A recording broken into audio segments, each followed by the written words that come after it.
With key Ukrainian cities surrounded by invading Russian forces, President Vladimir Putin remained defiant this weekend, vowing the fighting would not stop until Ukraine backed down.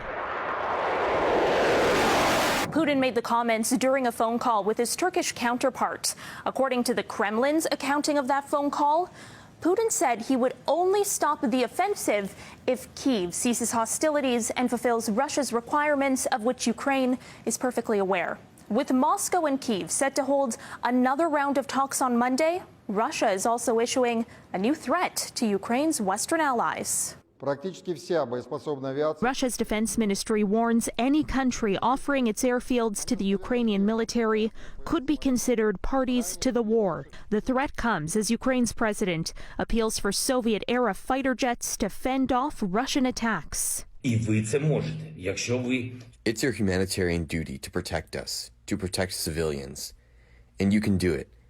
If you don't do it, if you don't at least give us airplanes so we can defend ourselves, the only thing we can think is that you also want us to be killed slowly. Does that get a green light from the U.S., or are you afraid that that will escalate tension? No, that gets a green light. The U.S. Secretary of State, appearing on the American Sunday shows, says the White House is in talks with Poland to potentially backfill their jets so Warsaw can give Ukraine their warplanes. And he opened the door to a ban on Russian oil. We are now talking to our European partners and allies to look in a coordinated way at the prospect of banning the import of Russian oil while making sure that there is still an appropriate supply of oil on world markets. As the West looks for new ways to punish the Kremlin, Prime Minister Justin Trudeau has now landed in Europe, where this week he'll meet with partners to discuss their coordinated response.